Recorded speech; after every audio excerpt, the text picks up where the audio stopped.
Vamos a ir comenzando. Primero que nada, dar las bienvenidas a todos por participar de este magnífico evento. Es una actividad que organiza el Instituto Watson de la Ciencia del Cuidado y a la cual llamamos conversatorio con la doctora Jean Watson. Es una actividad que hacemos 2 veces al año, una en mayo y una en octubre. En mayo, conmemorando el mes de la enfermería. Así que vaya un saludo muy especial a cada uno de ustedes y seguimos celebrando este mes de enfermería. Y el otro va a ser en octubre, que es el 22 de octubre. Siempre son los martes y en la misma hora a la 1 de la hora de Florida o de Miami. Muy bien. Primero que nada, antes de darle la palabra a Jean, que esta actividad va a ser sobre el autocuidado y la importancia que tiene el autocuidado en la ciencia de nuestra disciplina, en lo que es la ciencia del cuidado, en la ciencia del cuidado humano, vamos a hablar un poquito, vamos a hablar algunas actividades que tenemos para compartir. Entonces, voy a compartir la pantalla y ¿todos ven ahí? Se Sí. ve bien, Héctor. Perfecto, perfecto. Bueno, entonces, eh, esta actividad, conversatorio, que tiene la importancia del autocuidado, ¿no? Entonces, Jim Watson va a hablar acerca de la importancia que tiene el autocuidado aquí. Entonces, eh, vamos a ver algunas actividades que estamos haciendo para compartir con toda con toda la comunidad. Entonces, primero que nada, queremos compartir con ustedes todo lo que es la parte de la membresía del instituto, ¿sí? Esta membresía, como ustedes lo saben, se llama La Vida. La mayoría de ustedes son miembros del instituto. Esto nos ayuda con los diferentes proyectos que tenemos en marcha. Y a su vez, los miembros tienen determinados beneficios, como el 50% en algunos programas educativos, como el Caritas Coach y otros beneficios más. Y uno de las cosas importantes, de beneficios importantes, es la participación gratuita en la próxima webinar. Todos los años hacemos una webinar en septiembre, organizada por todos los grupos países, y esa actividad es gratuita. Ahora, el que no lo es, bueno, puede hacerse miembro del instituto y puede participar de esa actividad que son 2 días y va a ser sobre la alfabetización de la ciencia de cuidado. Ahora vamos a hablar un poquito más acerca de eso, ¿sí? Entonces, la membresía de la vida tiene un costo de $35 anuales y $15 para estudiantes. Ujú. Siempre estamos compartiendo el código QR, así que si ustedes quieren con el celular, pueden poner el celular en modo de foto y ahí les lleva el link y ahí te pueden acceder si quieren más información. Y si no, van al Instituto Watson de la Ciencia del Cuidado y ahí tienen toda la información en lo que es Latino Iberoamérica. Entonces, este trabajo, esta comunidad que hemos creado ya desde hace unos años, está conformada por todos estos países que ustedes ven ahí, a la cual llamamos Latino Iberoamérica, ¿sí? Está conformado por México, está conformado por Panamá, Costa Rica, Colombia, Perú, Bolivia, Chile, Argentina, Uruguay, Paraguay, Brasil y España y Portugal. Ujú. Eh, Tenemos una actividad muy importante que es el tercer curso de Caritas Coach. Ustedes sabrán, la comunidad nuestra sabe que hace 2 meses empezó la clase número 2 en español de Caritas Coach. El año pasado fue la primera en español. Este año comenzamos en marzo con la segunda, pero a pedido de algunos grupos y de una universidad de Chile, abrimos un nuevo curso. Esta va a ser la clase número 3 y comienza el 8 de junio. El que esté interesado también puede acceder con el código y conocer un poquito más acerca de esta actividad. Eh, Esta es la webinar, eso que estaba hablando. La webinar, el, el- el- el gran tópico va a ser la alfabetización a la ciencia del cuidado. ¿Qué queremos decir con alfabetización? Es todo lo relativo a lo que es la ciencia del cuidado unitario, ¿no? La ciencia de la doctora Wax. Esta va a ser la webinar de este año y vamos a darle un gran, vamos a reforzar toda esta área. Entonces va a haber 3 grandes disertantes, la doctora Watson obviamente, la doctora Sarah Horton, que es la directora de Caritas Nursing, Caritas Líder aquí en Estados Unidos, y la doctora Lori, que es la coordinadora del Caritas Coach aquí en Estados Unidos y la coordinadora general. Y después vamos a tener mesas de discusión con los colegas de toda Latinoamérica, Latino-Iberoamérica. Vamos a tener una mesa de educación y cuidado humano. Vamos a tener una mesa de curso de vida en la ciencia del cuidado humano. Vamos a tener una mesa de espiritualidad. Vamos a tener una mesa de programa de Caritas Coach y vamos a tener una mesa de desafíos de la inteligencia artificial en la ciencia del cuidado humano. Así que quedan todos invitados y si quieren participar, es una actividad gratuita para los miembros de la vida y si no son miembros, bueno, ese es el costo que tiene y si quieren acompañarnos, pueden acceder ahí. El próximo conversatorio, como les dije al principio, va a ser en octubre, el 22 de octubre, ¿sí? Y esta es una actividad gratuita para todos, como esta, y bueno, ya quedan todos invitados. Y la última actividad que tenemos programada para este año es, vendría a ser como el Congreso de la Ciencia del Cuidado, aquí en Estados Unidos, pero es internacional, viene gente de todas partes del mundo. Y este año va a ser aquí, en Deerfield Beach, donde está el instituto actualmente. Va a ser un evento de 3 días de duración. Y que va a ser del 13 al 15, pero el 12 de noviembre va a haber una actividad especial para la comunidad nuestra, latino-iberoamérica. Así que todos los latinos iberoamericanos que vengan, vamos a tener una Los actividad escuchan. aquí en el Instituto UAX. ¿Ok? Y bueno, eso era un poco lo que quería compartirles de la información. Y ahora le voy a pasar la palabra a la doctora Watson para que nos comparta su sabiduría y su sapiencia en la ciencia del cuidado. So, welcome, Dr. Shin Watson. We are so happy you are here with all of us. So, it's all you. Thank you so much. Muchas gracias, Hector. Thank you so much for your leadership and coordination and planning for this program. Thank you all for being here and being present. It's fantastic to see your beautiful faces. And this is where we get to connect with each other across time and space.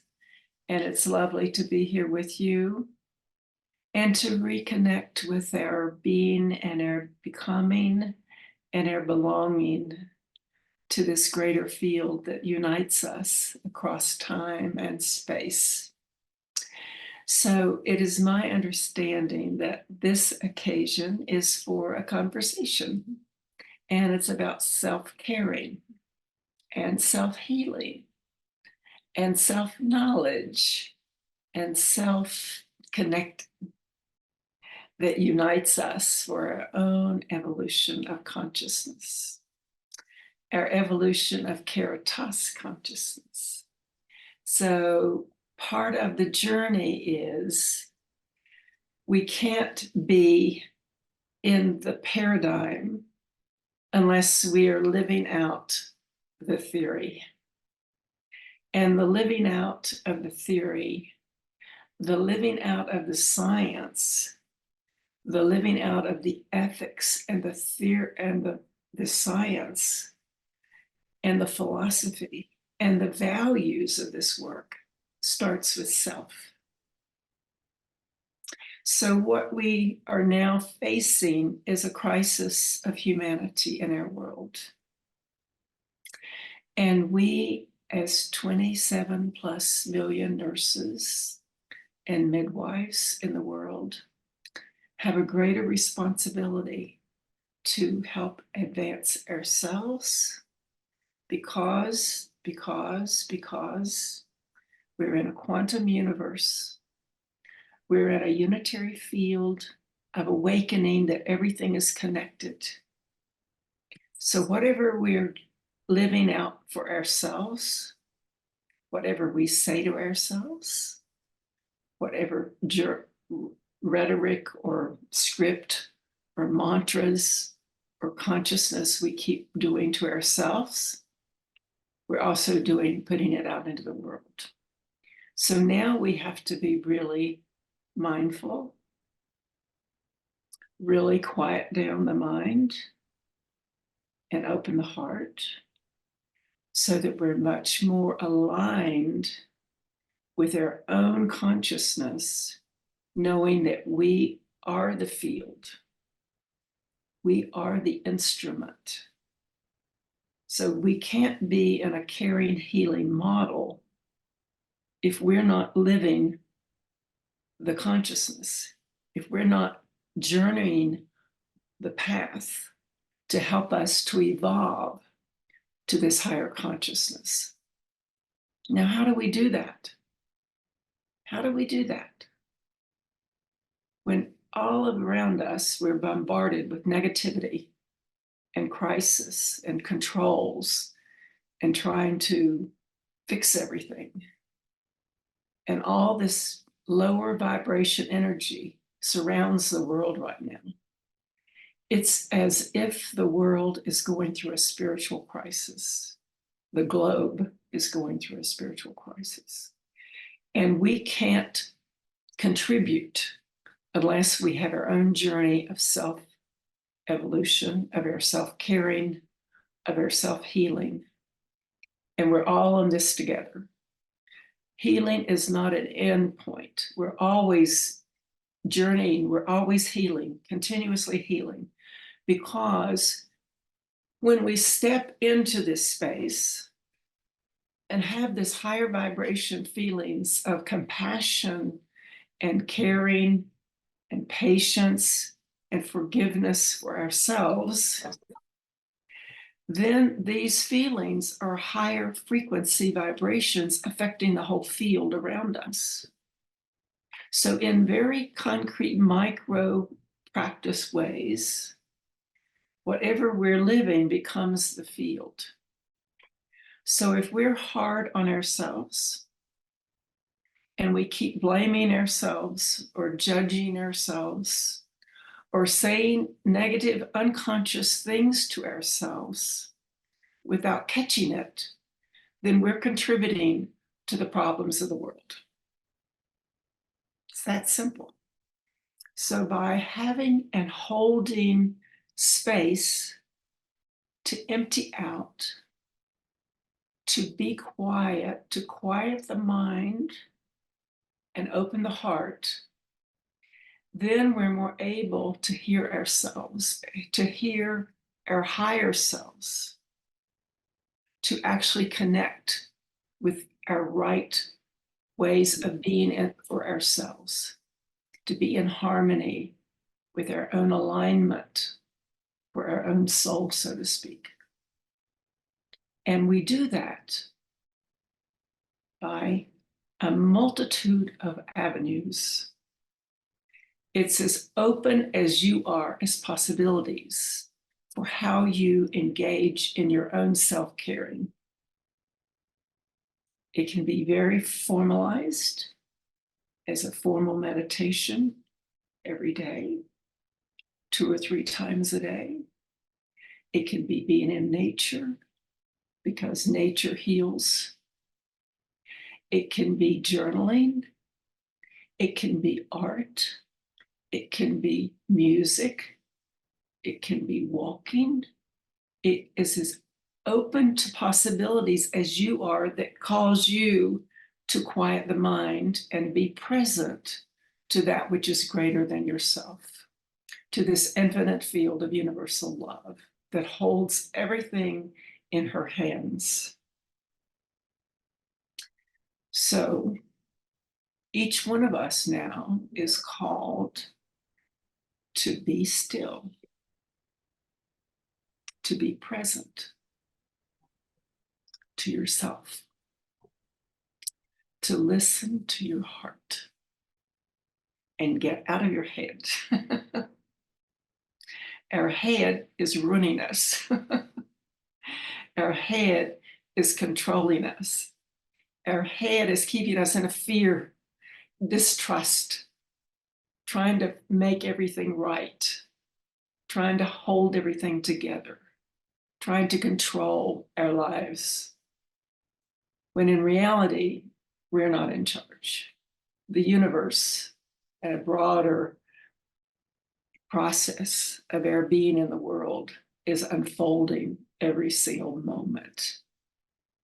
So we're here to be still and connect with your own inner self and to have an open conversation with what works and what might work and what are some of the examples of practices that we can do in a very individual way or in a community way.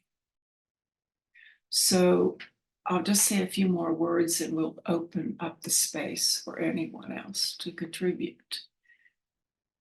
But a few years ago, I started this practice or this project where I wanted to reach 1 million nurses. And I was inspired by Oprah Winfrey because at that time she was doing a program, one of the first of its kind, on a Zoom and a virtual program about Eckhart Tolle's book, The Good Earth or The New Earth. And she had 1 million people that came onto her program, onto her Zoom, for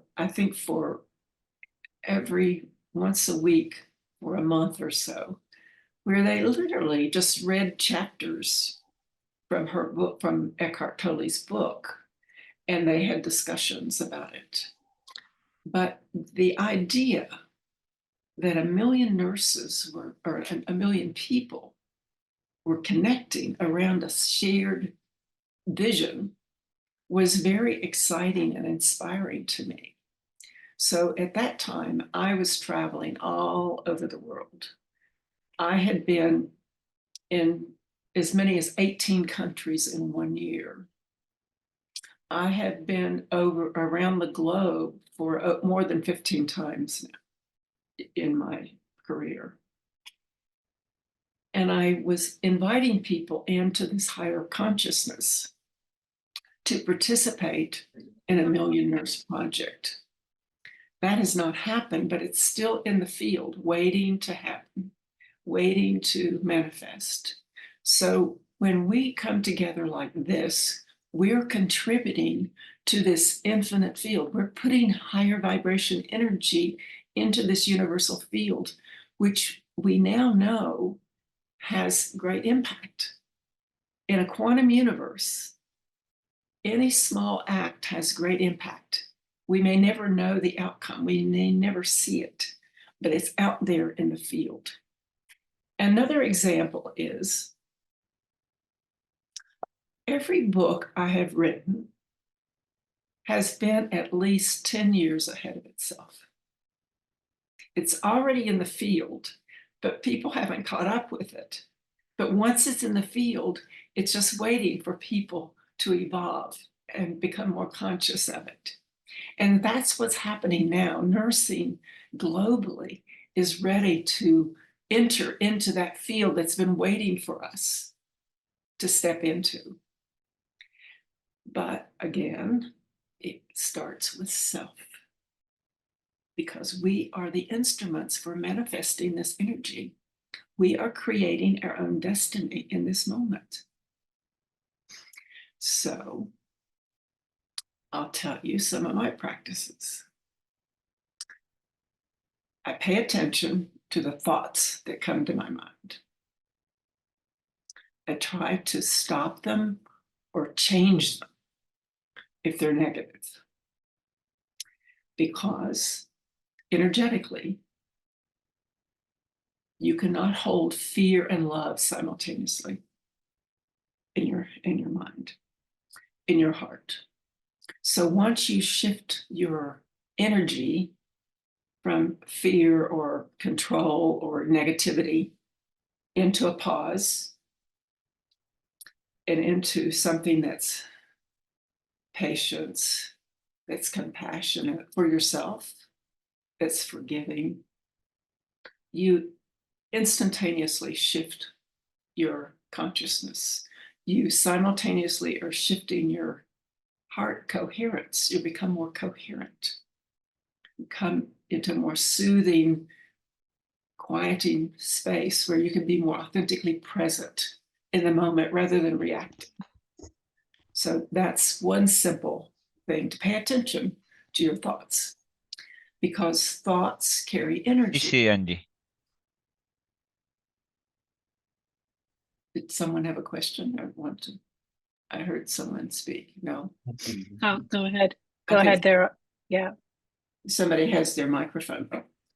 So anyway, our thoughts carry energy and our consciousness carries energy. So wherever we put our thoughts and attention, it pulls energy to that. So if we're putting if we have thoughts of negativity or fear or apprehension about a future or something that's happened in the past, our energy goes to that where we put our attention. And if the energy or the thoughts are negative or fearful, the energy is going to be a lower vibration field. This is also Martha Rogers' theory, really, that everything is energy. So you have higher vibration energy. So thoughts that carry compassion, love, tenderness, forgiveness, patience, quieting, soothing, these are all calming, coherent feelings and vibrations that elevate the field, the energetic field. We're actually we're repatterning the field from a lower vibration of anger or fear or control.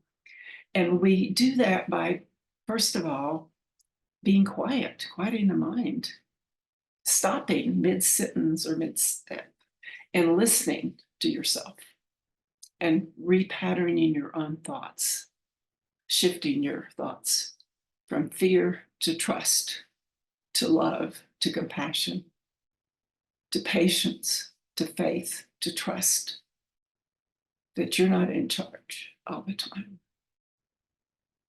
That's one step. One of the mantras that I use in my own practice is that I tell myself I'm in the right place each moment.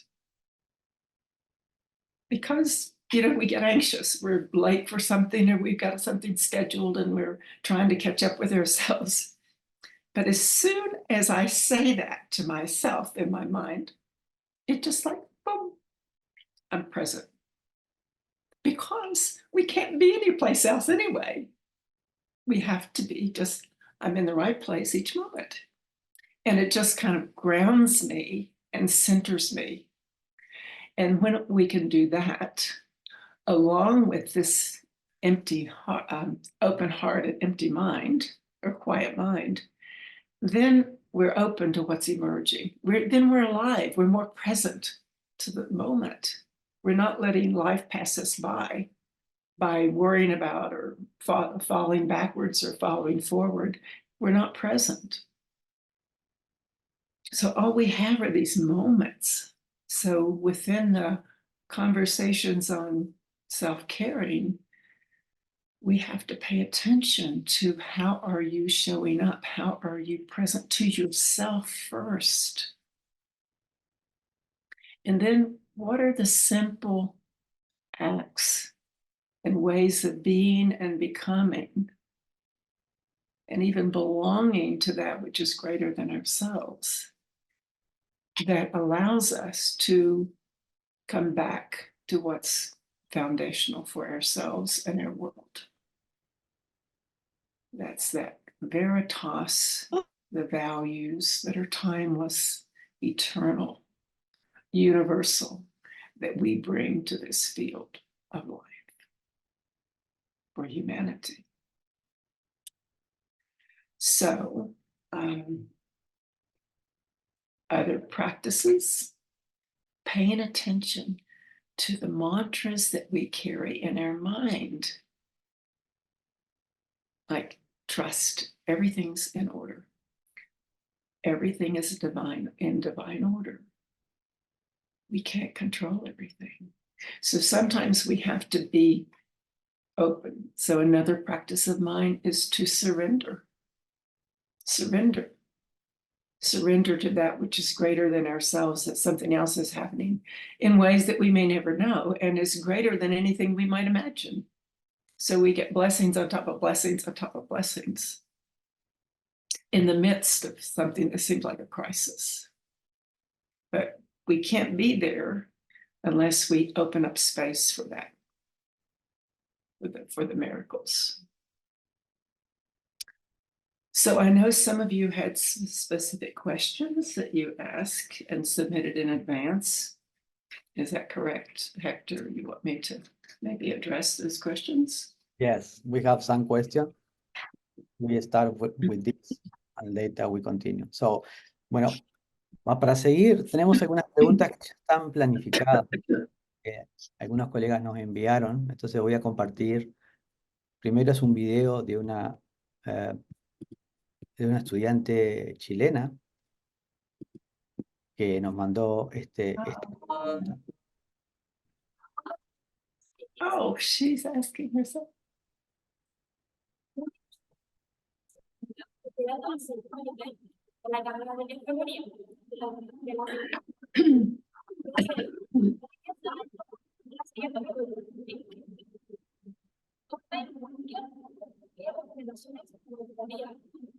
Respecto al autocuidado en su dimensión espiritual.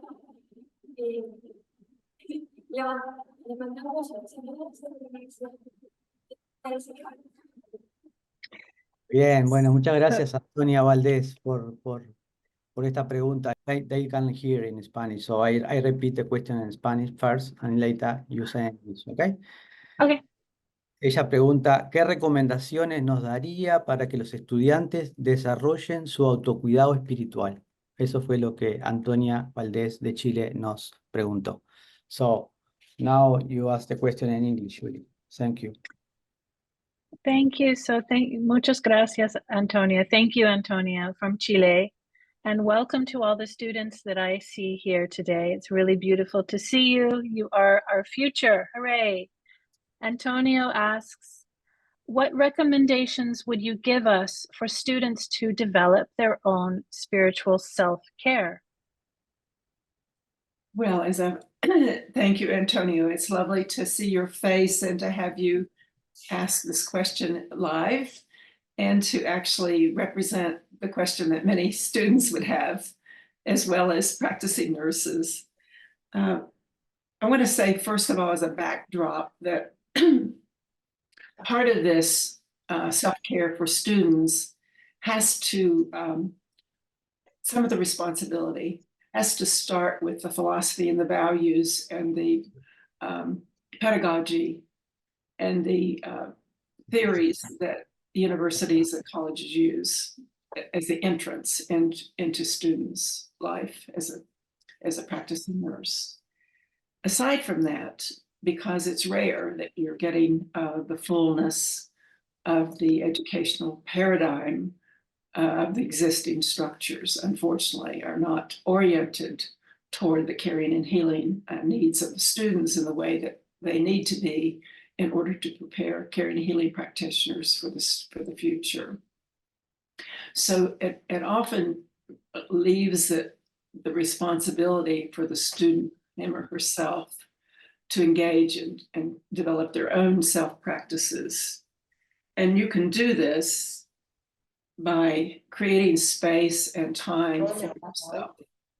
It requires a kind of a discipline of self to pay attention to aligning your own values and your own knowledge and your own calling for your purposes for yourself in a way that allows you to pay attention to what's emerging for you and what you need for yourself, and to find ways that you build in time for yourself, for quiet, for nature, for music, for art, for some ways that attend to you and help you to express your inner self and to be outside of your head and your physical responsibilities of the usual patterns of education. The other thing you can do is create a group of your students and have your own meditation or your own quieting practices. I just recently heard about some students, they were medical students at Stanford, actually, and they were so disenchanted by the way the staff was treating each other in the intensive care unit that they created what they called a kindness coalition. And they started interrupting all the patterns of communication that were happening in this stressful intensive care unit. And they started pausing and being really kind and considerate in every interaction. For example, if a nurse called and was upset about a patient and needed to have help from the physician immediately, their response was to pause and to first of all say, how are you doing? What's happening with you now? To get that personal connection. And they started doing this with every single interaction. They're calling it the kindness coalition. So that's that kind of consciousness to pay attention, to not contribute to the usual patterns of communication and the pattern, that lower vibration energy that's happening all around us. And we can do this in these small micro practices. That is a form of self-care for yourself, to actually be kind. By being kind to another, you're being kind to yourself. By being kind to yourself, you're being kind to another. By having compassion with yourself, you're more able to have compassion with your students, with your faculty, with your colleagues. You're more able to forgive. You're more able to release and not carry these old feelings that have created all this suffering and pain and congealing of our being, of our emotions. So when you are not able to catch yourself, to accept yourself, to allow those feelings to be there, but then to be able to note them and release them through breathing, through quieting, through falling into your heart, through conscious forgiveness, conscious shifting your thoughts. Words carry energy. So these small micro practices are a way to just instantaneously note what's happening. And sometimes just noting it allows you to release it. So you're more conscious of it. You're able to release it. You note it. Oh, there it is again. I don't need that. Let it go. And then you quiet the mind again. And, we also have these beautiful practices of the heart. And many people are now heart math trainers and use the heart math methodology as a simple way. It's not just heart math, it's really the science of the heart. But heart math has cultivated the consciousness, the education, and some of the science behind it. But it's a reminder that caring resides in our heart.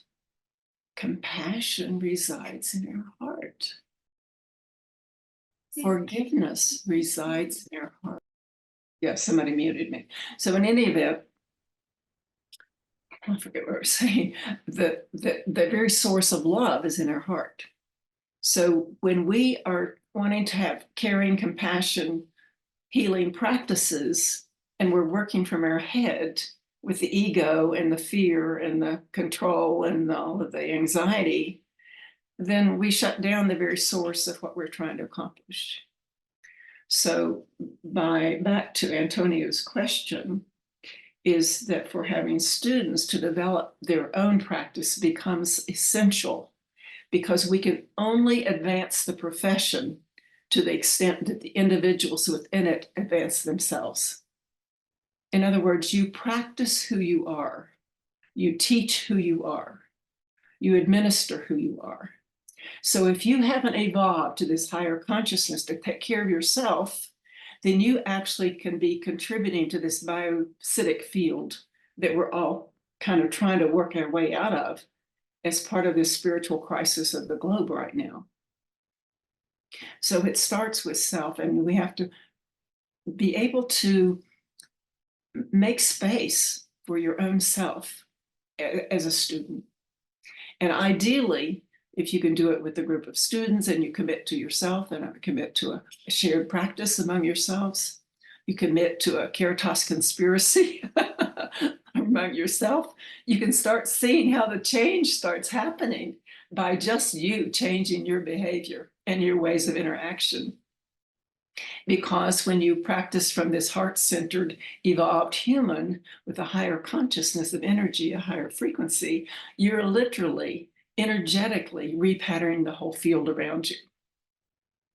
So that's pretty powerful, but it's based upon you. You know, for example, in my recent history, for many of us, patients and nurses would smoke in the patient's room, right? Nurses would smoke at the nurses' station. Physicians would smoke in their office. Patients were smoking in their room. Now, that's heresy. You wouldn't dare do that. So it's like they're bringing more light, bringing more consciousness to what was not working before, was unhealthy. It was dysfunctional. It was pathological.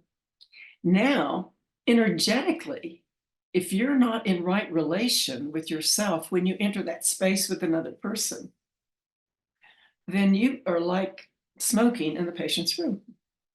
You're bringing negative energy into the space. Actually, a hospital, and I can't remember which hospital it was. I wish I could remember it. But they recently had a sign within the last year or so. They had a sign for all visitors coming into the hospital saying something like, be aware of your thoughts and your emotions or something like that before you enter this space, because patients are healing. It was like, prepare yourself to be the care, to be, what does it mean to be a nurse, not just to do nursing? It's that kind of shift that we're needing to have as a student, and faculty need to pay attention to and create opportunities for the ontological development of the students, not just the technological development.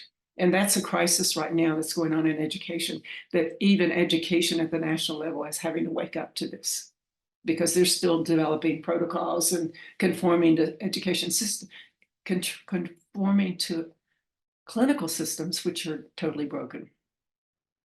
So this too is part of the transcendence. It's not enough for us now to transform. Transformation has become kind of a shallow word. But what I'm saying is we have to transcend the current structure. We have to transcend, and by meaning transcending, we have to go to a higher level of consciousness. We have to see it at another level. And we can do this even for ourselves. If you stop yourself and just close your eyes and gently hold yourself above yourself and look down on yourself, you begin to see yourself differently at a higher level. And you can kind of watch yourself like that. So you can see that you're held in a higher field. You have a higher version of who you are. Your higher self is looking down on you. And that holds you in your alignment with your purpose, with your being.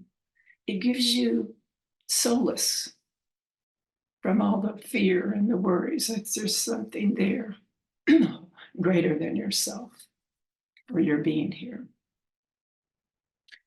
So this question of Antonia's is really a dance and a relationship between the academic structures and the faculty and the students, and the relationships and the student, him or herself, having to take responsibility for their own self-care if the structure is not there to help support it, and find your own inner support as well as your colleague support or your student support with like-minded, spirit-minded sameness.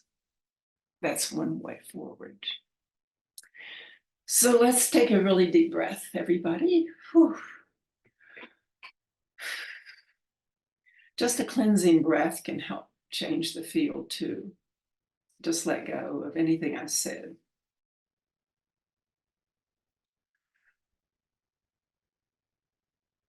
Because you'll only remember what connects with you authentically. So even my words don't.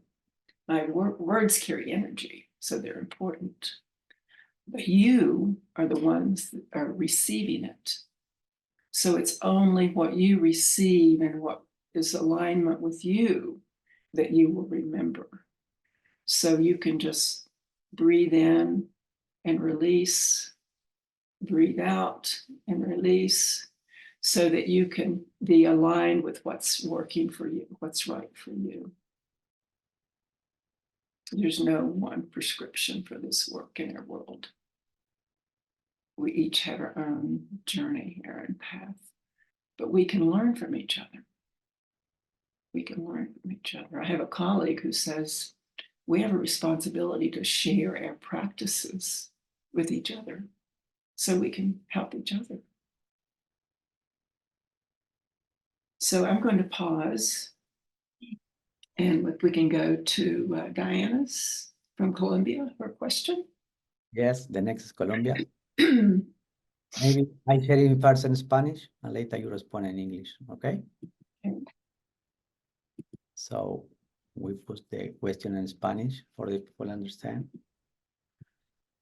Ok, entonces, Diana Churi, de Colombia, ella le pregunta a la doctora Watson, ¿la conciencia transpersonal implica conectarse con el espíritu superior?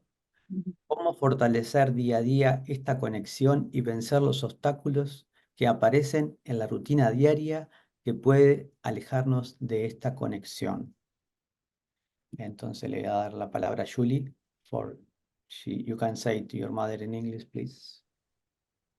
Yes. So Diana wants to ask about transpersonal consciousness. Transpersonal consciousness involves connecting with the higher spirit. How can we strengthen this connection day by day and overcome obstacles that appear in the daily routine that can take us away from this connection? So Diana, thank you for your question and from your work in Colombia, where you are. I don't know if I see you on the photos here, but I thank you for your question. Again, this is an awakening to the concept of transpersonal consciousness, because transpersonal has multiple meanings, and one of the foundational core meanings of transpersonal means it's beyond the ego. And transpersonal also means it's beyond any one or two people. It radiates out into that infinite field of universal love.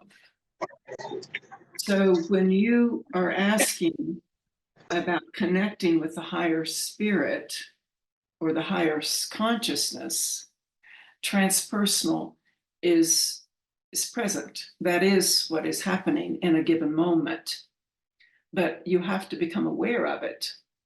So if we're only focusing on just going in and doing nursing at a physical level and taking care of the body physical and the conditions or the procedures or the task without being connected to the human spirit of that other individual, then we actually are lowering the vibration. We're actually also cutting off access for that person to have access to their own inner healing, because healing is an inner journey. It's not, we can treat all we want physically and we can be cured, but healing has to come from within. It's for the person to be back in right relation with their own self and their own higher self, their own soul, so to speak. So that's where you come into play with these caring healing modalities, the way in which you touch another person, whether the touch is physical or whether it's non-physical. We energetically are connecting intersubjectively one person to another. And that can help align this ethic of belonging. When you look into the face of another human being, I talk about this as the ethics of face. When you look into the face of another human being, we look into the mystery and the infinity of the human soul of the other. When we look into the mystery and the infinity of the human soul of the other, we're connecting this ethic of belonging together. You see that we are connected when you look into the face of another human being, and their mystery and miracle of soul is being mirrored onto you, which then connects us in this moment with this connectedness that I am you and you are me. We belong to this infinite field of universal love, and it's manifest in the moment, in that face-to-face connection. It's very powerful, but we have to hold that still point, that quiet point, to capture that, to be present to that. And when we can open up space and be present to that in a moment, it's very powerful. That's where something new can happen. That's where miracles happen. Because we've let go of that ego and trying to control, and we're open to something that we would could never imagine, more beautiful, or more in right relation with what's meant to be, with purpose, with meaning. It's like this one person in this one moment might be the reason you're here.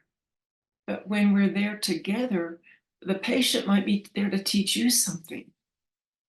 I just recently was at another conference, and one of the perennial questions I've heard all my life is about the new generation. Oh, the new generation is not prepared for the current needs and whatever's happening. Every single generation complains about the new graduates. It's just a phenomena that I find fascinating. And one of the questions was framed, well, how do we teach them to fit in? And I said, how do they teach us something new? Because they're bringing a whole new generation of new ideas and new possibilities and new ways of being. They're not putting up with the old model, the old paradigm that's broken. They're either saying goodbye or allow me to have career choices and options to make this my career, or I'm out of here.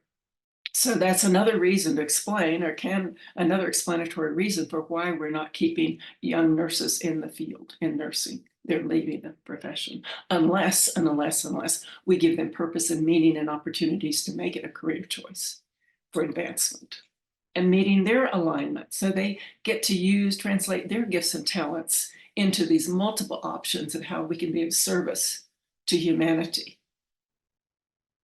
So the notion of the transpersonal consciousness involves connecting with the human spirit when you actually step into this paradigm. When you're able to hold a Caritas consciousness in the moment, it will guide you. And when you're not in that space, you're going to be bombarded and something will happen to bring you back into right relation. It just happens. There's a universal law about being in right relation. And if you're not, you get hit. Okay, pay attention. Something's not in right relation. That's when you stop. And that's when you have to hold space, to be quiet and listen and ask for guidance. Don't forget to ask for guidance. Ask for guidance when you're fearful and unknown and scared. There's just a recent article in Advances in Nursing Science about students' sense of insecurity and fear, being scared as a student. And it's about that kind of entrance into these unknowns. And we are scared. You know, we do get scared because there's so much in line with what's happening in the world. But how do we handle that? Do we just stay scared? Do we just stay angry? Do we stay fearful? Or do we say, okay, catch that? What do I want to do about it? How do I translate those emotions, that passion?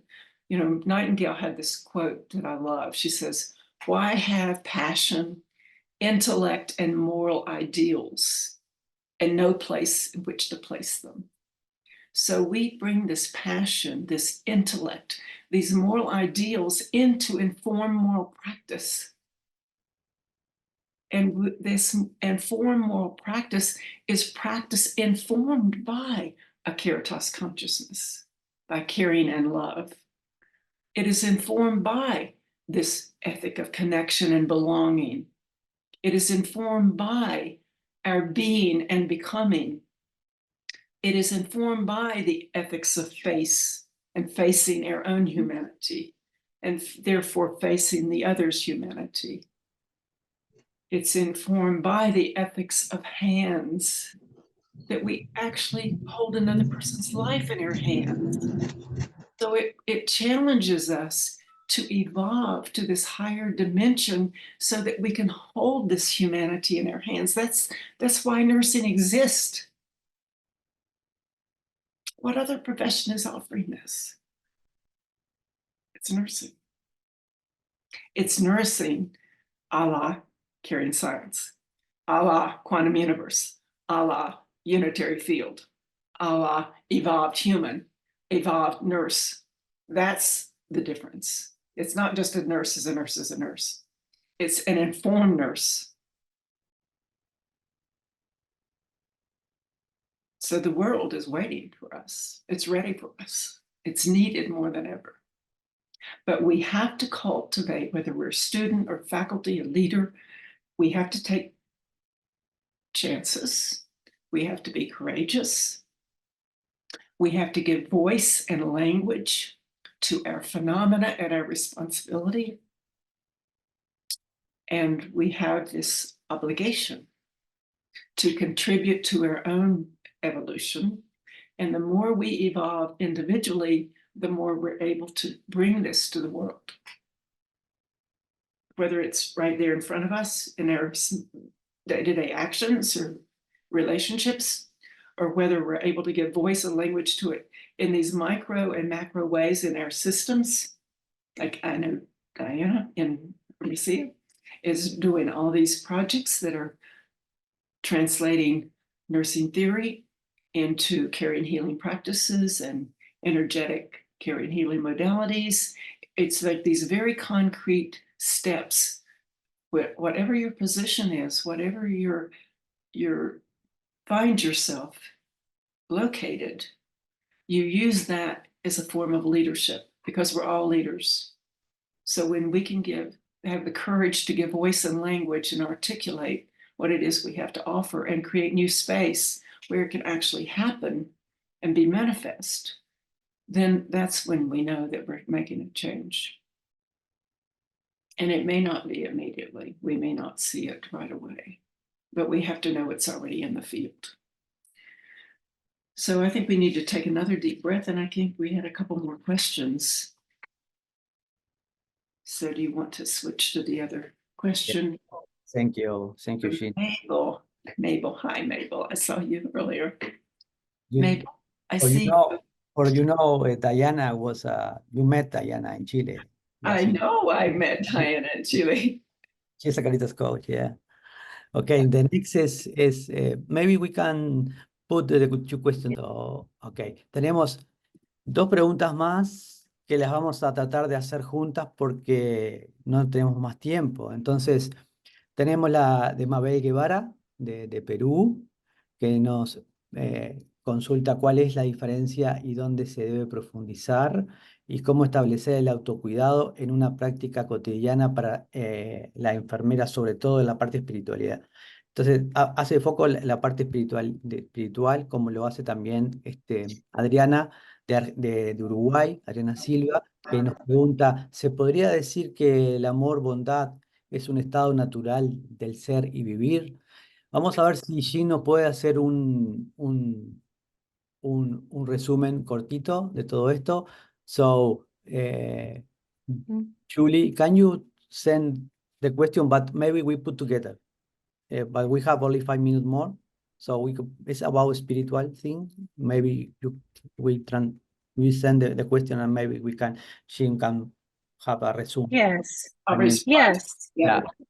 Yes. And so I just want to remind everyone, thank you so much, Jean, for being here. And it's so beautiful to hear what, how we can develop our own practice. I think for those of you who are watching on Facebook Live, for the students in the room, for the people that are just entering for their first time, what the heck is this? We do have, the theory and philosophy is actually very accessible. Jean has developed what's called the 10 Caritas processes, which are canons, or they're universal truths of what it means to care for people. And I think that a lot of you may find it very useful to go to the website. We do have it translated in Spanish. We can also follow up after this call, but it's the 10 Caritas processes, which really clearly defines the what caring science is and why it's important and how it can be useful, how it can be a toolkit for your own practice, both professionally and personally. So with that in mind, I just wanted to let you know, I'll put our website in the chat. But the last two questions are from Maybelle and Adriana. Hello, my Caritas sisters. Maybelle writes from Peru, the term self-care emerged in the 1960s as a contribution to nursing practice. Now, in your texts, you point out self-care to nurses. What is the difference, and where should you dig deeper? How to establish self-care in a daily practice for nurses, especially spirituality, which you touched on previously.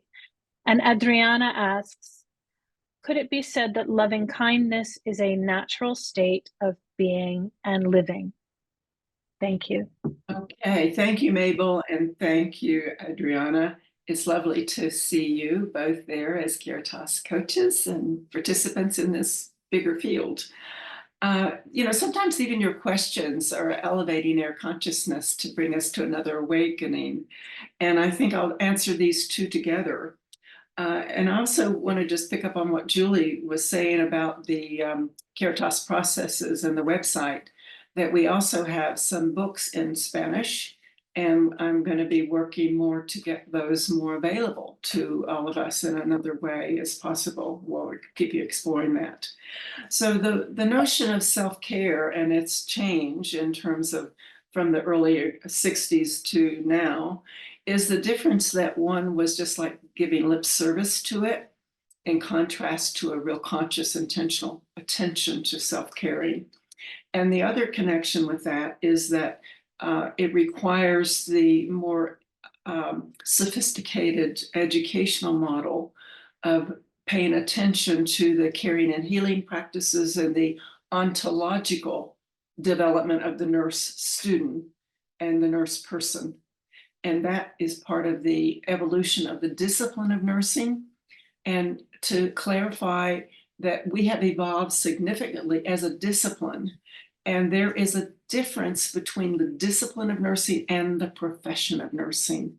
That is a very significant awakening for us, because the profession of nursing has tended to just develop itself to conform to what is, and to kind of be there under the dominant paradigm. For example, the historical definition of nursing from the American Nurses Association has used the medicalized language to define nursing, talking about diagnosis and treatment. That terminology is not nursing language, it's medicalized language. And if in this day and age, in this postmodern era, if we do not have our own language, we do not exist. So the importance of having language, which the Caritas processes provide for, and the latest American Nurses Association definition of nursing is reflective of the most mature level of the discipline, because it now describes nursing as the integration of, or I would say the unity of, the art and science of caring. And it has new terminology such as alleviation of suffering and facilitation of healing, compassionate presence, and the connectedness of all. This is totally new language. Our words carry energy, and our words and language can inform or deform the human soul, according to Parker Palmer, who is an educator, philosopher. So our language, and having the language of the theory of Caritas and the Caritas processes within the context of the most mature level of the discipline, which carries the values, it carries the philosophical worldview, it carries the orientation toward research, it carries our theories, it carries our epistemology and our expanded epistemology, it carries our approaches to education and to practice and to policy. All of these things are informed by the discipline. And if we are just trying to fix up the profession and conform to the medicalization of nursing and the hospitalization of nursing, we have not advanced the profession nor the discipline, but we've just been conforming to the status quo. We are now challenged to transcend, to come to a higher consciousness. And that's where we step into a Caritas consciousness. That's where we step into a language that gives purpose and meaning and guidance for micro, macro practices, and also creates a full circle of knowledge where we start with self and it goes all the way through to patients and families and communities and out to the universe. And we actually have measurements for these 10 Caritas processes as part of that full circle of knowledge. The other question about Adriana's question about loving kindness as a natural state of being and living, of course it is. Of course it is. It's just like we have caring is a natural way of being. We are caring as being humans, we're caring. We wouldn't exist if we weren't caring. But how do you take that consciousness or that phenomena of caring into a professional, disciplinary, scientific worldview? And we do that by expanding the model of science and expanding our theories, because science is already out there into this unitary worldview shift. We just haven't all caught up with it. So this too is an awakening that we already have this wellspring of loving kindness and caring as part of our way of being humans. But we lose it when we get into the head and the fear and the scripts of everybody else has told us the stories about our life, and from parents to the world to the society to the systems tell us what we're supposed to be and do and how we're supposed to be. We lose our way and we have self-judgment and self-critique and self-blame and self-harm even when we get off the tracks. But when we go back to our core of who we are and listen to ourselves, listen to ourself, our spirit self. You know, my practices are those 7 sacred sutras. Just have to be still and be in solitude with yourself and have silence, quiet the mind, open the heart. And then you hear spirit. Then you hear your soul, you hear your higher self guide you. Ask for guidance when you need it. But you can't receive it unless you're quiet. You got to get rid of that ego script, fear model. You have to be quiet and listen to inner self, higher self. And I think if I can add something to that, it's very acknowledging the institutions and the systems that people work in. Really, you're asking to almost transcend that traditional model, and we are showing the way for the future of healthcare. Absolutely, because the change has to come from the people in it. It's not going to come from the corporate structures and the dominant thinking. It has to come from fresh new thinking. That's where we have to transcend. That's the evolution of human consciousness. And actually the systems that are most progressive right now, if you're connected with this work, it's because you are connecting your organization to the next stage of human development, the human evolution. And that's what's happening. And this is really exciting because now we're the leaders. We are the leaders. You step into this, you are the leaders for the organization and the cultural changes right now needed for humans and for organizations to connect with the next stage of human evolution, because it's already out there happening. And all you have to do is look at the world and see what people are doing to wake up. And we're standing there as a 27 million strong, holding this consciousness and this knowledge and these practices to actually transform and transcend simultaneously ourselves and our organizations to create a new possibility for everybody. It's time. It's time. And this is the time. So I honor you. I congratulate you. I'm bowing to you because you are the ones making this world change. So God bless and namaste. Muchísimas gracias. Amor, amor, love, love. Thank you, Jean. Awesome. Thank you. Awesome. Thank you, everyone. Thank you very much, Jean. And have a good trip tomorrow to Qatar. Sí. Bueno, Adiós. muchas gracias a todos por participar de este conversatorio y los esperamos en octubre. Un fuerte abrazo para todos. Chao, chao. Thank you all. Love, love. Gracias. Love, Thank you love. for being, we're all connected. Let's do it. Gracias. Gracias. Se Chao, desconectó. chao. Gracias. Gracias. Estado hermoso. Muchas gracias. Excelente presentación de la doctora Jan Watson. Gracias, Héctor. Chao, gracias. Gracias. Abrazos. Chao, chao.